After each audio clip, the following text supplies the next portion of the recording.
Okay, so before this video starts, I just want to say that most of it will be done in firing range because I did end up having to get a new PC and I lost all my video files. So for things that I feel I can't explain in firing range, I will go to my Twitch and pull out VODs. But for the most part, I feel like I can't explain everything I want to say in firing range, so just be aware that this is most likely what you're going to see throughout the entire video. So that being said, let's get straight into the guide.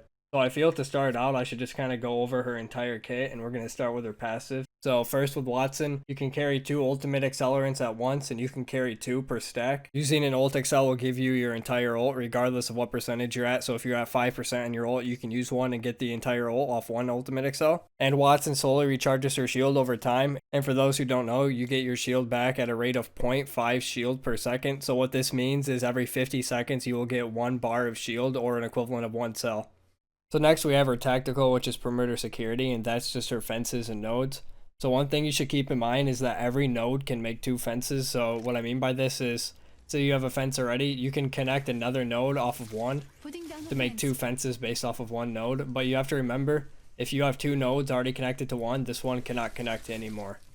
Also with their fences, if people run into it, they get slowed, sort of as an arc star effect when you get hit by an arc star and you can barely move or turn your screen. And they also do 15 damage per hit. So Wattson's last ability, which is her ultimate, is a shield regen and also a anti-ordnance in a sense. So it's a generator that you put down and it repairs your shield over time, as well as eat enemy projectiles. When placed, this will only last 90 seconds until it destroys itself, or if it's destroyed by gunfire or such as a crypto EMP. One thing to keep in mind, that crypto does counter Wattson's entire kit, so her fences and ult can be destroyed by a crypto drone. And when standing near her ultimate, you get your fences back at a rate of about 2.5 to 3 seconds. So one thing to keep in mind is that this only doesn't just stop grenades. You can also stop most projectiles in the game, like tactical abilities and ultimates, and I'll just use Bangalore for example. It'll eat smoke grenades, and as well as her ultimate, any that go to land on it will just disappear. One thing you should definitely keep in mind is that your ultimate does even stop teammates, projectiles, and yourself. So be careful where you place it not to grief your own team when trying to throw grenades or ultimates. So I'm going to show you guys another tip with shield regenning off of her passive and as well as her ultimate. So say you have a purple shield, which is 4 bars. By the time you pop 3 cells, your 4th bar should already have fully healed based off your passive and gen alone.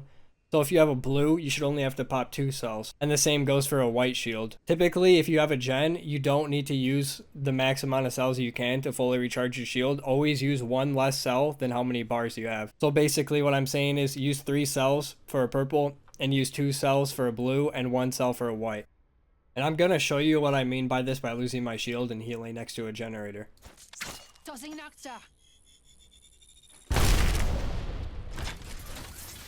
Notice I'm missing my entire shield.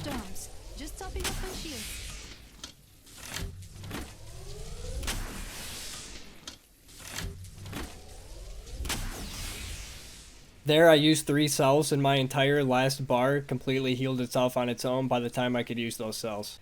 So now we're going to move on how to fence, and we're just going to pretend I'm in a building right now. This entire square area is a building. And you're going to start by making your square. This is typically what you do with almost every building in the game, is you just make a square to start out with. Pretty much just like this, and you connect all of them as you can, but obviously this one went a little too far. Fence placed. But you want to just like this right here. If you're going to put a gen down in a building, typically you want to put it anywhere not by a door. And you also want to put it out of LOS of any windows that are nearby. Then to finish off fencing with the remaining fences you have, which Wattson has 12 fences. So you're going to try to use all 12 if you can. You're just going to put them randomly inside the building and start zigzagging them. Or as I like to call it, I like to call it spider webbing, because it just always looks like a spider web in the end. You just zigzag them all over the place. Connect any that you can, and you pretty much just make it look as weird as possible. It's going to look something like this, although I didn't use all 12. This is generally the idea you want to go for, is just have it going throughout the entire center of the building. One thing to note is if you're going to hold a door that has a fence on it, just know that the fence is going to disappear if you sit on it. This counts for you and your teammates, so anyone who does it will make the fence disappear. And if the door breaks and you get pushed and they push in right after you back up, they most likely won't get hit by a fence, so you typically want to try to stay off the door unless there's a chance that they're going to shoot it with a wingman and break it, or nade it off. Another thing, If a door is opened on a fence, the door will break to the fence. So typically what you want to do is if you're going to open a door to get inside and there's a fence right there, you open it and immediately push in with it. So the fence turns off as you come in with the door. If you do this and shut the door behind you, you will not break the door. Now for fencing an open field, what you want to do is take up as much space as possible, but you want to make sure the space you're taking is manageable for all 3 of your team members. What I mean by this is you want to show presence with your fences, knowing that they're probably not going to do anything. Because if you just go like this, these are going to be easily shot. But the whole idea is to let enemies know that you're here so they don't push you. That's the whole idea of the fences in the open. So keeping that in mind, just choose a good sizable space that you know your whole team can manage and just kind of make a ring around yourself with fences. Setting a fence. As you can see here, we got a good sizable ring here and we got some playable cover around the area like right here or right here. After you do that, if you have leftover fences like I do right now, I have about 4 leftover fences, you could just do what we do before, like in a building, and just spread them out along the center. Fence in position.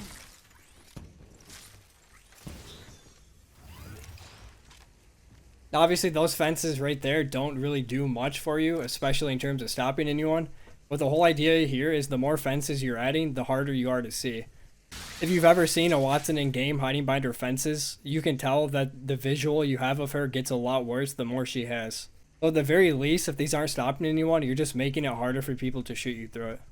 So something you can do with Wattson is place a node outside of a door, and when they come over to hold the door against you, you're going to grab the node and put it under you so the fence comes through the door and it ends up hitting them while they're holding the door. And it'll also break the door at the same time, which pretty much just gives you a free kill every time you do this. So my last talking point with fences is sort of in situations where you're getting chased. And the first thing you want to do is you're going to try to run into a building because that's where Wattson's going to shine the most.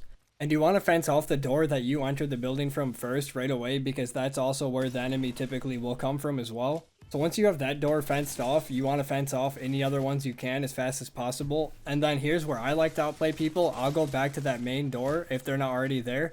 And I will put the node outside so I can prepare to do the fence through the door trick. Because if you're in a situation where the numbers are against you, that's going to be your best chance of winning the fight, is getting that free kill on someone before anything else happens. And the clip I'm showing you right now is kind of a good example of what I'm trying to say.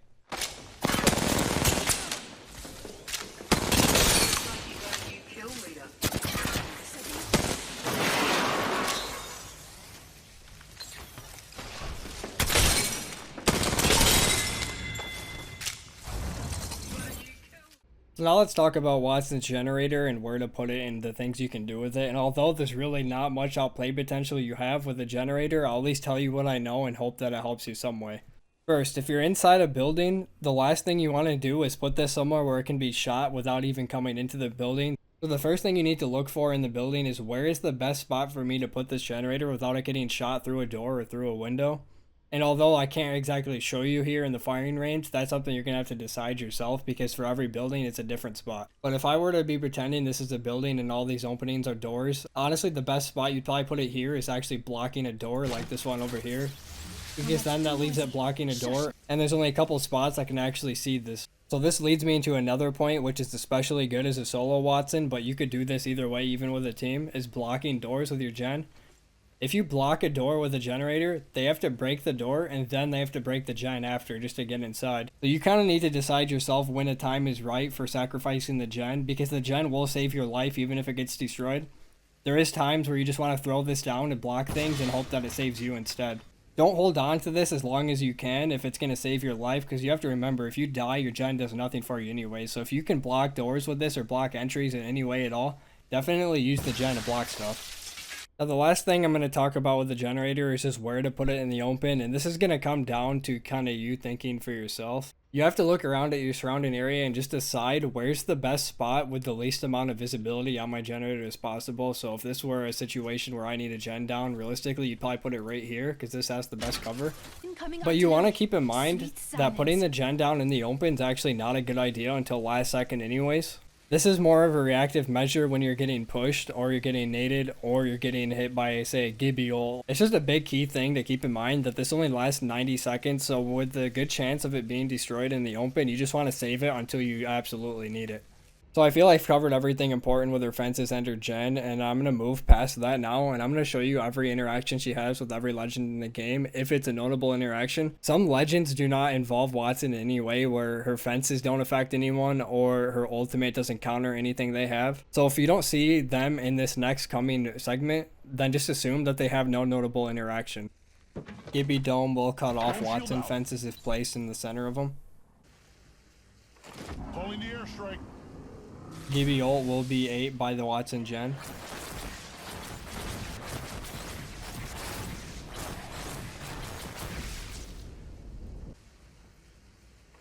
Watch out, I'm opening the sky. If a dome is on top of the gen, it will not eat any type of projectile.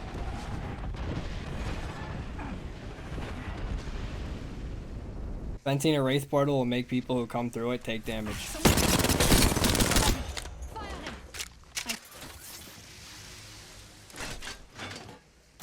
Bangalore smoke and ultimate will be ate by the gen.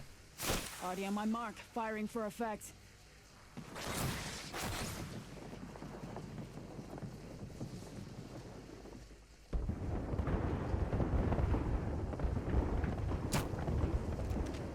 What passes through here?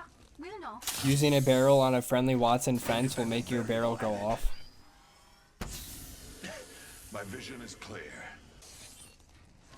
Deploying a variable. Using a barrel on an enemy Wattson node will destroy the fences and make the barrel go off. This is currently bugged, but it should eat caustic barrels. Breathe it in. Gets You can close. heal and We know. recharge off of an enemy Wattson's ultimate.